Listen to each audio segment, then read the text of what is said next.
Hi friends, I am Abhishek. Welcome to my YouTube channel the ocean of Shiksha. तो अभी जो हम वीडियो डिस्कस कर रहे हैं वो एम लक्ष्मीकांत का जो 6th एडिशन है उसका हम पार्ट 2 जो कि हमारा गवर्नमेंट ऑफ यानी कि सिस्टम ऑफ गवर्नमेंट उसको डिस्कस कर रहे हैं। उसमें आज हम अपना 13th चैप्टर डिस्कस करेंगे जो कि हमारा फेडरल सिस्टम यानी कि जिसे हम संघीय प्रणाली या संघीय व्यवस्था के नाम से भी जानते हैं। कल के वीडियो में हमने जो हमारा चैप्टर 12 था पार्लियामेंट्री सिस्टम उसको हमने उसके एमसीक्यू क्वेश्चंस प्रैक्टिस किया था। इससे पहले हमने ये वाला चैप्टर भी कंप्लीट कर लिया है। हमारा जो एम लक्ष्मीकांत का जो फर्स्ट पार्ट है जो कि हमारा फ्रेमवर्क कंस्टिट्यूशनल फ्रेमवर्क फ्रेमवर्क उसको भी हमने कंप्लीट कर लिया विथ एमसीक्यू क्वेश्चंस प्रैक्टिस के साथ, जिसमें टोटल 11 चैप्टर है। और इन पूरे एक 11 चैप्टर का यानी कि चैप्टर 1 से लेकर के चैप्टर 11 तक आपको एक MCQ questions practice test series भी मिल जाएगा। वो आप प्ले लिस्ट में जाकर के देख सकते हैं। प्लस क्लास 6 से लेकर के 11th क्लास तक की जो फर्स्ट एंड सेकंड ये दोनों बुक कंप्लीट की जा चुकी है, आप वो भी प्ले लिस्ट में जाकर के देख सकते हैं। और जो हमारा 27 year UPSC prelims questions paper discussion चल रहा है उसमें हमने एशियंट, मिडिवल एंड मॉडर्न ये तीनों कंप्लीट कर लिया है। नेक्स्ट संडे से हम यानी कि ये जो संडे आ रहा है इस संडे से हम Indian national movement question discuss करेंगे। तो आज हम अपना जो चैप्टर 13 है उसको डिस्कस करेंगे। इसमें हम आज दो टॉपिक डिस्कस करेंगे। पहले समझेंगे कि फेडरल सिस्टम के बारे में, फिर हम कंपेयरिंग करेंगे फेडरल सिस्टम और यूनिटरी सिस्टम के बारे में। कल की वीडियो में यानी कि जो हमारा चैप्टर 13 का जो लेक्चर दूसरा होगा उसमें हम इंडियन फेडरलिज्म के बारे में समझेंगे, फिर हम फीचर समझेंगे कि फेडरलिज्म के क्या फीचर है, फिर यूनिटरी के हम फीचर समझेंगे, फिर उसके जो क्रिटिसाइज किया गया था उसको डिस्कस करेंगे। तो आज सिर्फ हम ये दो ही टॉपिक डिस्कस करेंगे। तो चलिए स्टार्ट करते हैं अपना आज का डिस्कशन।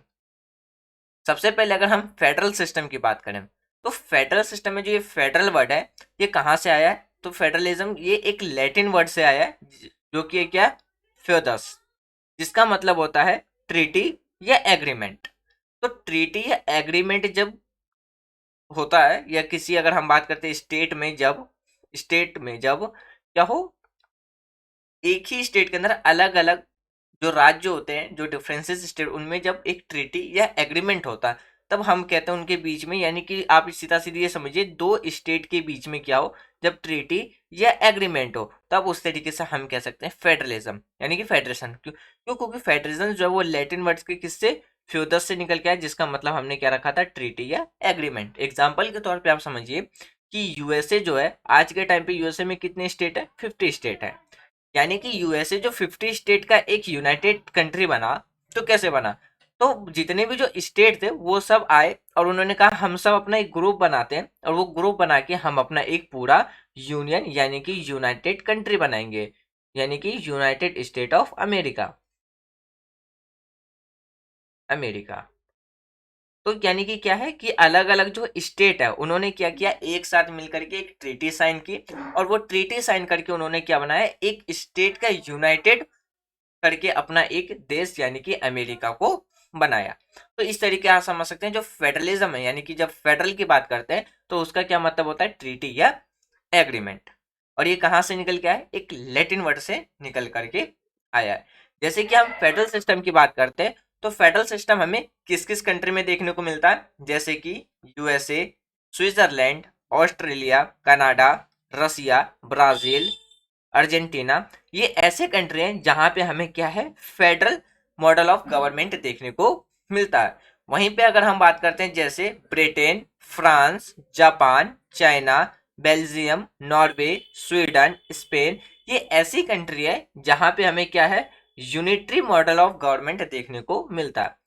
यूनिटरी में क्या है, जिसमें हम सेंट्रल को क्या करते हैं, स्ट्रॉन्ग मानते हैं, यानी कि सारी जो पावर होती है वो किसके हाथ में होती है, सेंट्रल के पास होती है। वहीं पे अगर हम फेडरल मॉडल की बात करें तो इसमें पावर को हम एक तरीके से क्या मान लेते हैं, सेपरेशन मान लेते हैं, यानी कि सबकी पावर अपनी हुई बटी हुई रहती है। जैसे कि अगर हम अपनी कंट्री के संदर्भ में समझे तो हमारी कंट्री में क्या है, सेंट्रल लेवल पे एक अलग गवर्नमेंट देखने को मिलता है, फिर एक स्टेट लेवल पे देखने को मिलता है, फिर लोकल लेवल पे देखने को मिलता है। वहीं पे अगर हम गवर्नमेंट के ऑर्गेन्स की बात करें तो 3 ऑर्गेन्स देखने को मिलता है, यानी कि पहला एग्जीक्यूटिव, दूसरा लेजिस्लेटिव और तीसरा जुडिशरी। इन तीनों का एग्जीक्यूटिव और लेजिस्लेचर यानी कि जो लेजिस्लेटिव और एग्जीक्यूटिव है वो एक दूसरे के साथ मिलकर क्या काम करते हैं, एक दूसरे के लिए रिस्पॉन्सिबल रहते हैं। लेकिन जुडिशरी का जो यहाँ पे पावर है वो क्या है, अलग हो जाता है। यहाँ पे मतलब जुडिशरी को इंडिपेंडेंस रखा गया है एग्जीक्यूटिव से भी और लेजिस्लेटिव से भी। वहीं पे अगर हम स्टेट गवर्नमेंट की बात करते हैं तो हमारी कंट्री में क्या है, 3 लेवल पे गवर्नमेंट देखने को मिलती है, एक सेंट्रल लेवल पे, स्टेट लेवल पे और लोकल लेवल पे। इन तीनों का काम करने का अपना सेक्टर अलग होता है, एरिया अलग होता है और इनकी अपनी अपनी पावर होती है। तो यहाँ पे हमें क्या है, एक सेपरेशन ऑफ पावर भी देखने को मिलता है। हम कह सकते हैं कि जो फेडरल मॉडल गवर्नमेंट है उसमें क्या है, सेपरेशन ऑफ पावर भी हमें देखने को मिलता है।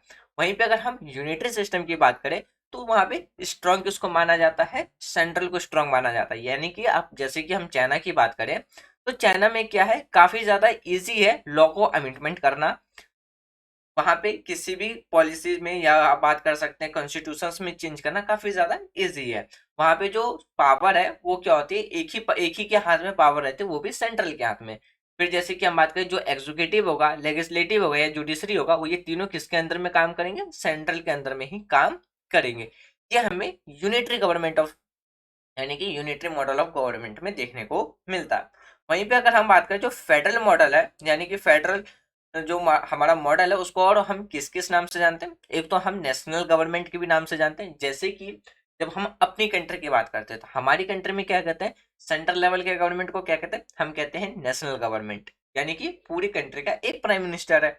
तो उसी तरीके से हम फेडरल सिस्टम को हम क्या कहते हैं, नेशनल गवर्नमेंट। और स्टेट की जो गवर्नमेंट होती है उसे हम स्टेट गवर्नमेंट कहते हैं। तो जो फेडरल मॉडल की जो गवर्नमेंट है उसको हम अलग अलग नाम से जानते हैं, जैसे कि आपका नेशनल गवर्नमेंट हो गया, फेडरल गवर्नमेंट हो गया, सेंट्रल गवर्नमेंट हो गया, या यूनियन गवर्नमेंट हो गया। हम अपनी कंट्री के अंदर जितनी भी जो हमारी जो सेंट्रल लेवल पे जो गवर्नमेंट बनती है, हम क्या कहते हैं कि भाई अभी नेशनल लेवल पे जो हमारी गवर्नमेंट है वो बीजेपी की है, हर एक स्टेट लेवल पे अपनी अपनी पार्टीज है। या हम कहते हैं जो यूनियन गवर्नमेंट है, यूनियन गवर्नमेंट में हम किसका, जो सेंट्रल लेवल पे जो पार्टी है या सेंट्रल लेवल पे जो लोकसभा की इलेक्शंस जीत करके आती है वो सेंट्रल में अपनी गवर्नमेंट बनाती है। तो हम कहते हैं कि भाई हमारी जो सेंट्रल में गवर्नमेंट है वो अभी बीजेपी की है। ये जो पार्टी मेजोरिटी में जीत के आती है हम कहते हैं उस पार्टी की गवर्नमेंट है। तो जो फेडरल मॉडल की जो गवर्नमेंट है हम उसको अलग अलग नाम से भी जानते हैं। 3 नाम यानी कि ये तो 3 नाम था। जैसे हम यूएसए की बात करें, कनाडा की बात करें, तो इन सब कंट्री में क्या है, जो फेडरल मॉडल है उसको अलग अलग नाम से भी जानते हैं, वो भी हम आगे डिस्कस करेंगे। अब जैसे कि देखिए, जो हमारा यूनिट्स ऑफ जो फेडरलिज्म है उसको हम और भी अलग अलग नाम से जानते हैं। जैसे कि अगर हम यूएसए के अंदर की बात करें तो वहां पे किस नाम से जानते हैं, तो स्टेट नाम से जानते हैं। क्यों, क्योंकि यूएसए के अंदर आज के टाइम पे टोटल कितने स्टेट है, 50 स्टेट, यानी कि 50 राज्य मिलकर के वो एक संयुक्त राज्य अमेरिका बना है। यानी कि जो अमेरिका बना है हम कहते हैं भाई यूएसए। यूएसए का जो हम फुल फॉर्म लिखते हैं, जैसे United nation of America. America, United Nations का मतलब है कि जो 50 राज्य हैं और मिलकर के क्या है, उन्होंने अपना एक पूरा ग्रुप बनाया और उस पूरे ग्रुप से वो क्या बना, क्या है, एक अमेरिका देश बना। तो इसीलिए हम यूएसए को अमेरिका भी कहते हैं, लेकिन उससे पहले हम कहते हैं यूएसए, यानी कि 50 राज्यों से मिला हुआ एक देश है यूनाइटेड नेशन, यानी कि यूएसए, इसलिए हम उसको यूएसए कहते हैं। तो वहां पे जो फेडरलिज्म है, यानी कि जो हमारा फेडरेशन है, उसको हम यूएसए में किस नाम से जानते हैं, तो स्टेट के नाम से जानते हैं। स्विट्जरलैंड की बात करें तो स्विट्जरलैंड में किस नाम से जानते हैं, तो कैंट के नाम से जानते हैं। यानी कि जो स्विट्जरलैंड के अंदर जो फेडरलिज्म है उसको किस नाम से जानते हैं, कैंट नाम से। ये समझिए कि जो फेडरलिज्म है, यानी कि हम बात करते हैं जो हमारा फेडरेशन है उसको हर एक देश में क्या है, अलग अलग नाम से यानी कि बुलाया जाता है। यूएसए में स्टेट कहा जाता है, स्विट्जरलैंड में हमारा कैंटन यानी कि कैंटन कहा जाता है। वहीं पे कनाडा की बात करें तो प्रोविंस कहा जाता है। वहीं पे रसिया की बात करें तो रसिया में रिपब्लिक कहा जाता है। तो आप ये भी कह सकते हैं कि जो फेडरलिज्म है उसको हर एक स्टेट में क्या है, अलग अलग नाम से जानते हैं। वहीं पे अगर हम बात करते हैं रीजनल गवर्नमेंट, रीजनल गवर्नमेंट को और किस नाम से जानते हैं, जिसे हम कहते हैं क्षेत्रीय सरकार, जिसे हम स्टेट गवर्नमेंट भी कहते हैं और प्रोविंशियल गवर्नमेंट भी कहते हैं। जैसे कि अगर हम बात करते हैं, जब हम अपनी कंट्री की बात करते हैं तो सेंट्रल लेवल पे क्या हमें देखने को मिलता है, एक स्टेट, सेंट्रल लेवल पे एक गवर्नमेंट देखने को मिलता है। हर एक स्टेट का अपना गवर्नमेंट होता है, तो या तो हम उसे स्टेट गवर्नमेंट कह सकते हैं या हम उसे प्रोविंस प्रोविंशियल गवर्नमेंट भी कहते हैं। अब हम बात करते हैं फेडरल गवर्नमेंट के बारे में और यूनिटरी गवर्नमेंट के बारे में। फेडरल गवर्नमेंट में मैंने अभी आपको बताया था कि ये जो बेस होता है पावर सेपरेशन के ऊपर भी कहीं ना कहीं बेस होता है। वहीं पे यूनिटरी सिस्टम की बात करें तो इसमें सेंट्रल को ही सबसे ज्यादा स्ट्रांग माना जाता है। फेडरल गवर्नमेंट को हम हिंदी में संघीय सरकार भी कहते हैं और यूनिटरी सिस्टम को एकात्मक सरकार कहते हैं। अगर हम फेडरल सिस्टम की बात करें तो फेडरल सिस्टम में क्या है, हमें डबल गवर्नमेंट देखने को मिलती है, एक नेशनल लेवल पे और एक स्टेट लेवल पे। चाहे आप यूएसए की बात कीजिए, कनाडा की बात कीजिए, अपनी कंट्री जो हमारा जो देश है इंडिया उसकी बात कीजिए, तो इसमें क्या है, एक सेंट्रल लेवल पे गवर्नमेंट देखने को मिलेगा और एक स्टेट लेवल पे। लेकिन हमारी कंट्री में थ्री टायर गवर्नमेंट है। थ्री टायर में क्या क्या आता है आपका, एक सेंट्रल लेवल आता है, एक स्टेट लेवल आता है और एक लोकल लेवल आता है, जिसमें हमारा म्यूनसिपैलिटीज, अर्बन एरिया में म्यूनसिपैलिटीज और रूरल एरिया में आपका पंचायत आ जाता है। तो हमारी कंट्री में क्या है, थ्री टायर की गवर्नमेंट देखने को मिलती है। मैं यहाँ पे आपसे एक क्वेश्चन पूछूंगा, आप मुझे ये बताइए कि जो लोकल लेवल गवर्नमेंट है, जो कि हमारा म्यूनसिपैलिटीज और पंचायत है, किस कॉन्स्टिट्यूशन अमेंडमेंट के तहत हमारे कॉन्स्टिट्यूशन में उसको ऐड किया गया और किस साल में। ये हमने ऑलरेडी जब हमारी जो एनसीईआरटी की किताब चल रही थी पॉलिटी की, उसमें मैंने ये ब्रीफली कंप्लीट किया है। तो आप मुझे इसका आंसर कमेंट बॉक्स में बताएं, इससे आपका भी एक बार रिवीजन हो जाएगा। फिर उसमें क्या है, हमें एक रिटन कॉन्स्टिट्यूशनल देखने को मिलता है। रिटन कॉन्स्टिट्यूशनल का मतलब होता है एक लिखित संविधान। लिखित संविधान में मतलब होता है कि एक जैसे आपका प्रॉपरली एक बुक लिखा हुआ रहता है, उसी तरीके से इनका अपना एक क्या है, लॉ लिखा हुआ आपको मिल जाएगा। उनका अपना क्या रहता है, एक रिटन कॉन्स्टिट्यूशन रहता है, जिसमें वहाँ के अधिकार, वहाँ पे सरकार कैसे बनेगी, सरकार किसकी बनेगी, देश कैसे चलाया जाएगा, ये सब एक संविधान के रूप में, यानी कि उनका एक लिखित संविधान के रूप में, रिटन कॉन्स्टिट्यूशन के रूप में वहां पे आपको देखने को मिल जाएगा। यानी कि फेडरल गवर्नमेंट में कॉन्स्टिट्यूशंस किसे कहते हैं ये सब ऑलरेडी हमने डिस्कस कर लिया है, यहाँ पे वो सब डिस्कस नहीं करेंगे। बस यहाँ पे जो चैप्टर है उसके अंदर जो बातें बताया गया उसको बारे में डिस्कस करेंगे। ये सब में हमने ऑलरेडी डिस्कस कर लिया है। आपको ये सब समझना हो तो आप पिछली की जो भी वीडियो है वो आप देख सकते हैं। फिर भी मैं यहाँ पे एक बता देता हूँ कि जो कॉन्स्टिट्यूशंस का मतलब होता है, कॉन्स्टिट्यूशंस वह लिखित दस्तावेज होता है जो हमें हमारे अधिकारों के बारे में बताता है, हमारे कर्तव्य के बारे में बताता है, सरकार किसकी बनेगी, सरकार कैसे बनेगी, सरकार कैसे काम करेगा, सरकार की क्या पावर होगी, जुडिशरी, ये सब चीजें जब एक लिखित डॉक्यूमेंट में हमें मिलता है, जब रिटर्न एक डॉक्यूमेंट में मिलता है, उसे हम कहते हैं कॉन्स्टिट्यूशन। ये भी हमने डिस्कस किया था कि कॉन्स्टिट्यूशन दो प्रकार के होते हैं, एक रिटर्न कॉन्स्टिट्यूशन, एक अनरिटन कॉन्स्टिट्यूशन। अनरिटन कॉन्स्टिट्यूशन की बात करें जैसे कि ब्रिटेन में है, रिटर्न कॉन्स्टिट्यूशन आपको पता ही चल गया कि रिटर्न डॉक्यूमेंट के रूप में वो होता है। वहीं पे अगर हम बात करते हैं फेडरल गवर्नमेंट में, उसमें क्या है, पावर का जो क्या रहता है वो डिवीजन रहता है। पावर का डिवीजन का मतलब मैंने बताया आपको अभी, नेशनल लेवल पे भी पावर का डिवीजन रहता है और रीजनल, रीजनल मतलब आपका स्टेट लेवल पे भी रहता है। हमारी कंट्री में तीन लेवल पे गवर्नमेंट बटी हुई है, central, state and local level पे। फिर वहीं पे अगर हम फेडरल गवर्नमेंट की बात करते हैं तो उसमें जो सुप्रीम होता है किसको माना जाता है, कॉन्स्टिट्यूशन को माना जाता है। यानी कि फेडरल गवर्नमेंट में आप ये कह सकते हैं कि राज्य के लिए सबसे ज्यादा सुप्रीम क्या माना जाएगा उस टाइम, कॉन्स्टिट्यूशन को सुप्रीम माना जाएगा। जैसे कि हम अपनी कंट्री की बात करते हैं, हमारी कंट्री एक सर्कुलर कंट्री है। हम बड़े गर्व से कहते हैं कि भाई हमारा जो नेशन है वो एक सर्कुलर, यानी कि सर्कुलर कंट्री है। क्यों, क्योंकि हमारा जो कॉन्स्टिट्यूशन हमारी कंट्री में किसको सुप्रीम मान रखा है कि भाई सरकार से भी जब पहले क्या होगा, हमारे पार्लियामेंट से भी सुप्रीम क्या होगा, हमारा कॉन्स्टिट्यूशन होगा। यानी कि हमने क्या कर रखा है, अपने संविधान को सर्वोच्च कर रखा है। और उसको गार्डियन करने का काम कौन करता है, तो उस गार्डियन करने का काम करता है सुप्रीम कोर्ट। तो इसीलिए हमारी कंट्री में कॉन्स्टिट्यूशन सर्वोच्च है। और एक हमारा जो कोर्ट है, हमारी देश कंट्री के अंदर जो कोर्ट्स को रखा गया वो क्या रखा गया, लेजिस्लेटिव और एग्जीक्यूटिव से इंडिपेंडेंस रखा गया, ताकि जो हमारी कंट्री का जो कोर्ट है वो हमारे कॉन्स्टिट्यूशन को गार्डियन कर सके और हम टाइम टू टाइम हमारे कॉन्स्टिट्यूशन क्या कर सके, मतलब गार्डियन मतलब उसको बचा करके रख सके, ताकि उसमें जो भी बेसिक चीजें हैं, जो भी हमारा बेसिक स्ट्रक्चर है, उसको लेजिस्लेटिव एग्जीक्यूटिव के द्वारा चेंज ना किया जा सके। फिर वहीं पे बात करते हैं जितनी भी जो, अगर हम फेडरल गवर्नमेंट की बात करते हैं तो उसमें जो कॉन्स्टिट्यूशन है, कॉन्स्टिट्यूशन में अमेंडमेंट करना काफी ज्यादा क्या माना जाता है, कठोर माना जाता है। जैसे कि हम बात करते हैं यूएसए का जो कॉन्स्टिट्यूशन है उसको अमेंडमेंट करने के लिए एक अलग बॉडी बनाई गई है। यदि गवर्नमेंट को लगता है कि कॉन्स्टिट्यूशन में अमेंडमेंट करना है, तो अमेंडमेंट की सिफारिश वो कॉन्स्टिट्यूशन की जो अमेंडमेंट करने की जो एक अलग ऑर्गेनाइजेशन है, अलग डिपार्टमेंट है, तो वो वहां पे रिकमेंडेड करेगा कि हमें यहाँ पे अमेंडमेंट करने की जरूरत है। उसके हिसाब से फिर वहां पे जो उनका इलेक्शंस, सॉरी इलेक्शंस कह रहा हूँ, कॉन्स्टिट्यूशन में अमेंडमेंट करने का जो प्रोसेस है, फिर उसके हिसाब से प्रोसेस किया जाता है। हमारी कंट्री की बात करें तो आर्टिकल 368 क्या कहता है कि पार्लियामेंट हमारे कॉन्स्टिट्यूशन में कहीं पे भी अमेंडमेंट कर सकती है। हमारी कंट्री में कॉन्स्टिट्यूशन अमेंडमेंट करने की 3 प्रोसेस रखे गए। पहला है कि पार्लियामेंट क्या कर सकती है, सिंपल मेजोरिटी के द्वारा अमेंडमेंट कर सकती है। दूसरा रखा गया है भाई स्पेशल मेजोरिटी के द्वारा। और तीसरा रखा गया है कि भाई पार्लियामेंट को स्पेशल मेजोरिटी प्लस स्टेट की सिंपल मेजोरिटी की जरूरत होगी। तो इन तरीके 3 तरीके से हमारा जो पार्लियामेंट है वो क्या कर सकता है, कॉन्स्टिट्यूशन में अमेंडमेंट कर सकता है। और अमेंडमेंट का क्या प्रोसेस है वो आर्टिकल 368 में दे रखा है। यानी कि आप ये समझिए कि जो फेडरल गवर्नमेंट है वहां पे जो संविधान होता है उसमें अमेंडमेंट करना काफी ज्यादा क्या माना जाता है, कठोर माना जाता है। रिगिड मतलब होता है कठोर। तो यानी कि कठोर में एक तरीके का आपको मतलब हो गया कि आप उसमें इजिली चेंजेस नहीं कर सकते हैं। दुनिया का अगर सबसे ज्यादा कठोर संविधान माना जाता है तो वो यूएसए का माना जाता है, और सबसे जो लचीला संविधान माना जाता है वो ब्रिटेन का माना जाता है। फिर यहाँ पे आपको क्या देखने को मिलेगा, एक इंडिपेंडेंट जुडिशरी देखने को मिलेगा। जुडिशरी का मतलब आ जाता है आपके कंट्री का कोर्ट।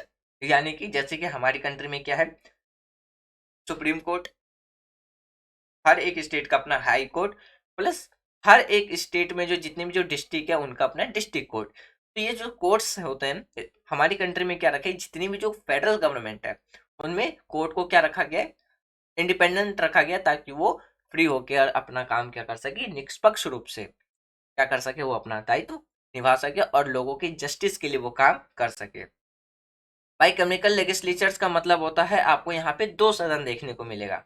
2 सदन का मतलब हो गया आपका जैसे कि राज्यसभा और लोकसभा। अगर हम अपनी कंट्री की बात करें तो हमारी कंट्री में क्या है, आर्टिकल 74 एंड आर्टिकल 75। ये दोनों आर्टिकल किसकी बात करता है, तो सेंट्रल लेवल पे राज्यसभा और लोकसभा की बात करता है। वहीं पे आर्टिकल 163 एंड 164 की बात करते हैं। तो ये दोनों आर्टिकल किसके बारे में बात करता है, तो स्टेट में लेजिस्लेटिव काउंसिल और लेजिस्लेटिव असेंबली की बात करता है। तो यहाँ यानी कि आप ये कह सकते हैं कि जो फेडरल गवर्नमेंट होता है उसमें हमें 2 सदन यानी कि 2 हाउसेस देखने को मिलता है। हम अपनी कंट्री की बात करते हैं तो सेंट्रल लेवल पे राज्यसभा लोकसभा, स्टेट लेवल पे बात करते हैं तो लेजिस्लेटिव असेंबली लेजिस्लेटिव काउंसिल। यानी कि अगर हम बात करते हैं तो 28 में से 6 ऐसे राज्य हैं जिसमें हमें क्या है, लेजिस्लेटिव असेंबली और लेजिस्लेटिव काउंसिल दोनों देखने को मिलता है। और वो 6 राज्य कौन कौन से हैं ये भी मैंने आपको बता रखा, फिर भी आप उसको एक बार कमेंट बॉक्स में लिखे उन 6 स्टेट के नाम, जैसे कि हमारा बिहार, उत्तर प्रदेश, महाराष्ट्र, आंध्र प्रदेश, कर्नाटका। ये सब ऐसे राज्य हैं जहां पे हमें लेजिस्लेटिव असेंबली और लेजिस्लेटिव काउंसिल दोनों देखने को मिलता है। यहाँ पे हमारा कॉन्स्टिट्यूशन ये भी कहता है आर्टिकल 163 164 में, यदि कोई स्टेट चाहे तो वो अपने कंट्री के अंदर लेजिस्लेटिव जो हमारा लेजिस्लेटिव असेंबली है उसको फॉर्मेशन कर सकता है। और स्टेट लेवल की बात करते हैं तो हमारा कॉन्स्टिट्यूशन 74 और 75 किस बारे में बात करता है, राज्यसभा और लोकसभा के बारे में। तो जो फेडरल गवर्नमेंट है उसमें हमें 2 सदन यानी कि 2 हाउसेस देखने को मिलता है। वहीं पे जैसे हम यूएसए की बात करते हैं तो वहां पे भी हमें क्या है, 2 हाउसेस देखने को मिलता है। अब यहाँ पे मैं ब्रिटेन के बारे में बता दूं, जो हमारा यूनाइटेड किंगडम यानी कि जो ब्रिटेन है उसमें क्या है, सिर्फ लोकसभा है, राज्यसभा नहीं है। राज्यसभा की जगह क्या है, वहां पे हमें मोनार्ची देखने को मिलता है, यानी कि राजशाही देखने को मिलता है। तो इसलिए हम ब्रिटेन को नहीं कह सकते कि वो हमारा क्या है, एक फेडरल गवर्नमेंट है, क्योंकि वहां पे सिर्फ एक ही सदन है, यानी कि उसको हम सिर्फ एक सदनीय कहते हैं। अब बात करते हैं यूनिटरी गवर्नमेंट के बारे में। यूनिटरी गवर्नमेंट में क्या है, आपका सेंट्रल लेवल पे ही एक गवर्नमेंट देखने को मिलेगा, यानी कि सिंगल गवर्नमेंट देखने को मिलेगा, वो भी जिसे हम नेशनल गवर्नमेंट कहते हैं। सिर्फ जैसे कि चाइना में देखिए, चाइना में क्या है, किसी भी तरीके का स्टेट गवर्नमेंट नहीं है, वहां पे सिर्फ सेंट्रल लेवल का गवर्नमेंट है। और वही क्या कर सकता है, जो स्टेट है उसके जो रीजनल गवर्नमेंट है उसको वो क्रिएट करता है, यानी कि सेंट्रल के द्वारा ही क्या है, स्टेट गवर्नमेंट को क्रिएट किया जाता है। जबकि अगर हम अपनी कंट्री की बात करें या यूएसए कंट्री की बात करते हैं, जैसे कि आप यूएसए की भी बात कीजिए या आप अपनी कंट्री का एग्जांपल लेके देख सकते हैं, तो यहाँ पे क्या है, स्टेट का भी इलेक्शन होता है, सेंट्रल लेवल पे भी इलेक्शन होता है और हमारी कंट्री में लोकल लेवल पे भी इलेक्शन होता है। यानी कि हमारी कंट्री में जो 3 लेवल की जो गवर्नमेंट है, यानी कि जिसे हम 3 टायर ऑफ गवर्नमेंट बोलते हैं, तो तीनों लेवल पे क्या है, इलेक्शन देखने को मिलता है। यानी कि आप ये कह सकते हैं कि तीनों लेवल पे जो गवर्नमेंट चुन के आती है या जो रिप्रेजेंटेटिव चुन के आती है, वो किसके द्वारा इलेक्ट होती है, पीपल्स के द्वारा इलेक्ट होती है। इसमें सेंट्रल का कोई रोल नहीं होता।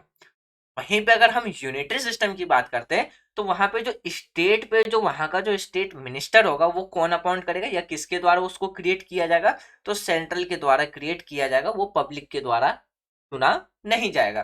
तो इसीलिए जो यूनिटरी सिस्टम होता है या यूनिटरी गवर्नमेंट की बात करें, तो उसमें जो सेंट्रल लेवल होता है, यानी कि जो सिंगल गवर्नमेंट है, उसको सबसे ज्यादा स्ट्रांग माना जाता है।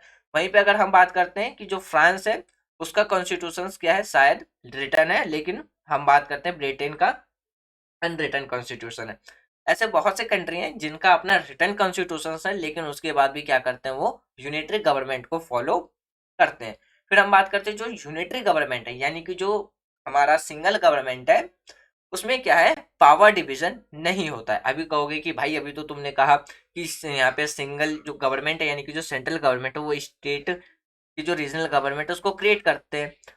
यानी कि आप ये समझिए कि जो सिंगल गवर्नमेंट, यानी कि जो हमारा सेंट्रल गवर्नमेंट है, जब वो रीजनल गवर्नमेंट को क्रिएट करेगा, तो रीजनल गवर्नमेंट किसके लिए काम, किसके अकॉर्डिंग काम करेगा, तो सेंट्रल के अकॉर्डिंग काम करेगा। जैसा सेंट्रल कहेगा उसके अकॉर्डिंग ही उसको काम करना होगा। वहीं पे अगर हम अपनी कंट्री की बात करते हैं, तो हमारी कंट्री में जो स्टेट गवर्नमेंट इलेक्ट होके आएगा, वो सेंट्रल के अकॉर्डिंग नहीं, वो कॉन्स्टिट्यूशंस के अकॉर्डिंग काम करेगा। चाहे वो लोकल लेवल पे जीत करके आए, सेंट्रल लेवल पे जीत के आए, स्टेट लेवल के ऊपर जीत के आए। तो यानी कि आप जैसे ये समझिए कि हमारी कंट्री में सबसे हेड ऑफ द पार्टी, यानी कि हम सबसे बड़ी सरकार किसको मानते हैं, सेंट्रल गवर्नमेंट को मानते हैं। फिर स्टेट का अपना गवर्नमेंट होता है, लोकल का अपना गवर्नमेंट होता है। यानी कि इसको सबसे छोटे स्तर का सरकार माना जाता है, इसको राज्य स्तर पे सरकार माना जाता है और उसको केंद्र स्तर पे माना जाता है। केंद्र स्तर का मतलब हो गया कि पूरे देश का एक सरकार। हर राज्य का अपना एक सरकार होता है। हर राज्य के अंदर जो लोकल जितने भी जो डिस्ट्रिक्ट्स होते हैं, गांव होते हैं, उनकी अपनी खुद की लोकल गवर्नमेंट होती है। तो ये सब जो काम करते हैं, ये एक दूसरे के अंडर काम नहीं करते हैं, ये कॉन्स्टिट्यूशंस के अकॉर्डिंग काम करते हैं। सेंट्रल अगर चाहेगा कि भाई आप स्टेट के अंदर, स्टेट के मैटर में या स्टेट के पास जो सेक्टर्स है काम करने के लिए, सेंट्रल उसमें अगर इंटरफेयर करना चाहे तो वो नहीं करेगा। क्यों? क्योंकि कॉन्स्टिट्यूशंस में स्टेट को क्या काम करना है, किस सेक्टर में काम करना है, उसका प्रोविंस लिखा हुआ है, यानी कि रिटर्न रूप में, यानी कि हमारे कॉन्स्टिट्यूशन में लिखा हुआ है। जैसे कि हम बात करते हैं, हमारी कंट्री में 3 लिस्ट है। एक है हमारा यूनियन लिस्ट, स्टेट लिस्ट और कंकरेंट लिस्ट। कंकरेंट लिस्ट में स्टेट और सेंट्रल दोनों लॉज बना सकते हैं। स्टेट लिस्ट में सिर्फ स्टेट सरकार ही लॉ बना सकता है। जैसे कि पुलिस हमारा स्टेट लिस्ट में आता है, हम हेल्थ की बात करते हो तो स्टेट लिस्ट के अंदर आता है। तो उसी तरीके से क्या है, यहाँ पे किसी का दबाव नहीं होता काम करने के लिए। स्टेट अपने अकॉर्डिंग काम कर सकता है, सेंट्रल अपने अकॉर्डिंग काम करता है, लोकल गवर्नमेंट जैसे अपने लोकल एरिया को देख करके कि किस चीज की रिक्वायरमेंट है, किस चीज में डेवलपमेंट करना, ऊपर की फंडिंग जो मिलती है ना, उनके अकॉर्डिंग वो काम करते हैं।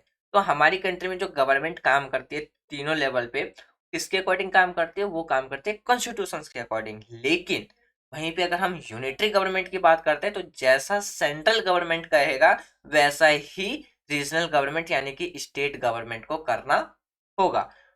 अगर हम यूनिटरी गवर्नमेंट की बात करते हैं, फ्रांस का शायद रिटर्न कॉन्स्टिट्यूशन है और ब्रिटेन का शायद अनरिटर्न कॉन्स्टिट्यूशन। वहीं पे फिर बात करते हैं, पावर क्या रहता है, डिवीजन नहीं रहता, यानी कि पावर सेपरेट, यानी कि पावर बटा हुआ नहीं रहता। वहां पे सबसे ज्यादा जो पावर रहता है वो किसके हाथ में रहता है, नेशनल गवर्नमेंट के हाथ में रहता है। जैसे कि हमने यहाँ पे बात किया था कि जैसे कि आप यूएसए की बात कीजिए या आप अपनी कंट्री भारत के बारे में बात कीजिए। आप अपनी हम अपनी कंट्री में तो हम ज्यादा अच्छे से समझ सकते हैं, अपनी कंट्री से रिलेट करके समझते हैं। यानी कि हम अपनी कंट्री की बात करें, हमारी गवर्नमेंट की 3 ऑर्गेन्स है। 3 ऑर्गेन्स में क्या क्या आता है, एग्जीक्यूटिव, लेगिस्लेटिव और जुडिशरी। जुडिशरी को क्या रखा गया, इन दोनों से इंडिपेंडेंस रखा गया। तो यहाँ पे क्या है, यहाँ पे एक पावर डिवीजन आपको देखने को मिल रहा है। वहीं पे अगर आप गवर्नमेंट की बात कीजिए, सेंट्रल, स्टेट, लोकल। सेंट्रल की पावर अलग रखी गई है, स्टेट की पावर अलग रखी गई है। तो फेडरल गवर्नमेंट में क्या है, हमें ये क्या देखने को मिल रहा है, पावर सेपरेशन यानी कि पावर डिवीजन देखने को मिल रहा है। वहीं पे अगर हम यूनिटरी गवर्नमेंट की बात करें तो वहां पे जो सिर्फ एक के हाथ में ही पावर रहती है वो रहती है नेशनल गवर्नमेंट की, यानी कि जो सेंट्रल लेवल पे गवर्नमेंट है उसके हाथ में भी रहता है। अगर हम बात करते हैं जापान के बारे में तो जापान में शायद ही जो कॉन्स्टिट्यूशन है वो क्या है, सुप्रीम है। और ब्रिटेन की बात करें तो वहां पे क्या है, ब्रिटेन में यानी कि हम बात करते हैं ब्रिटेन में भी शायद ही वहां का कॉन्स्टिट्यूशन सुप्रीम है। फिर वहीं पे अगर बात करते हैं ब्रिटेन के बारे में, ब्रिटेन का जो कॉन्स्टिट्यूशन है काफी ज्यादा फ्लेक्सिबल है। और फ्रांस का कॉन्स्टिट्यूशन शायद ही कठोर है, यानी कि शायद ही हो सकता है कि वहां के कॉन्स्टिट्यूशन में कमिटमेंट करना कठिन हो। वहीं पे बात करते हैं जुडिशरी, वो क्या है, अगर हम यूनिटरी सिस्टम की बात करें तो जुडिशरी इंडिपेंडेंस नहीं रहता, यानी कि वो सेंट्रल के अंदर में ही वो क्या करता है, काम करता है। वहीं पे अगर हम बात करते हैं जो ब्रिटेन है, ब्रिटेन में लेजिस्लेचर क्या है, बाइकर्मिकल, जैसे कि मैंने बताया था कि वहां पे क्या है, एक लेजिस्लेचर देखने को मिलता है, यानी कि आप लोकसभा कह सकते हैं, और हमारा एक मोनार्ची यानी कि राजशाही देखने को मिलता है। चाइना की बात करें तो चाइना में एक ही सदन है, वो भी सेंट्रल। तो ये कुछ डिफरेंसेस हैं फेडरल गवर्नमेंट के और यूनिटरी गवर्नमेंट के। अब हम डिस्कस करते हैं कि जो फेडरेशन है वो वो किस तरीके से फॉर्म होते हैं, यानी कि वो किस तरीके से बनता है। तो फेडरलिज्म जो है, फेडरेशन वो दो तरीके से बनता है। एक बनता है यूएसए के तरीके से, यानी कि एकीकरण का तरीका, दूसरा होता है विखंडन का तरीका। अब जैसे देखिए, यूएसए में जो एकीकरण का तरीका है, मतलब आप ये समझिए कि 50 जो राज्य थे वो सब मिल करके एक यूनाइट नेशन बनाते हैं, यानी कि यूनाइट नेशन, यानी कि एक संयुक्त राज्य बनाते हैं। वो संयुक्त राज्य मिलकर के जब एक नेशंस का निर्माण करते हैं तो उसे हम कहते हैं यूएसए, यानी कि यूनाइटेड नेशन ऑफ अमेरिका। एक दूसरा होता है कनाडा का तरीका। कनाडा में क्या है, विखंडन का तरीका, या जो कि कनाडा में रखा गया। विखंडन के तरीके से आप ये समझिए कि जो अलग अलग स्टेट है उन सब में क्या है कि आप यूनाइट तो है लेकिन आप एक अलग नेशन क्रिएट नहीं कर सकते हैं उससे अलग होकर के। अगर हम बात करते हैं जो यूनाइटेड नेशंस जो अमेरिका है, जिसमें जो 50 स्टेट्स हैं आज के टाइम पे, उसमें से जो स्टेट चाहे वो क्या कर सकता है, अपने आप को यानी कि इंडिपेंडेंस नेशन डिक्लेयर कर सकता है। तो इस तरीके से क्या वो एक एकीकरण से होकर के बना, यानी कि सब लोग एक साथ मिल करके बने, इसलिए उसमें क्या है, यदि कोई अलग होना चाहे तो वो हो सकता है। जैसे कि आप मान लीजिए यहाँ पे 10 पीपल्स हैं, यानी कि 10 लोग हैं।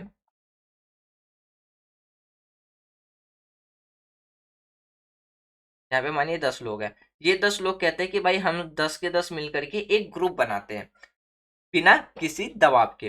तो जब ये दसों की सहमति होगी कि भाई हम अपना एक ग्रुप बनाते हैं और उस ग्रुप का नाम रखते हैं लोहा गैंग, यानी कि हम पे जो हम दसों में से यदि किसी एक पर भी अटैक होगा तो हम क्या करेंगे, हम 9 के 9 मिल करके उस पर अटैक करेंगे। तो ये हमारा क्या बन गया, एक ग्रुप बन गया, आयरन ग्रुप, या आप कह सकते हो लोहा गैंग। तो इनमें से यदि कोई पर्सन चाहे तो वो आसानी से क्या हो सकता है, अलग हो सकता है। क्यों? क्योंकि ये सब अपनी मर्जी से मिल करके बने हैं।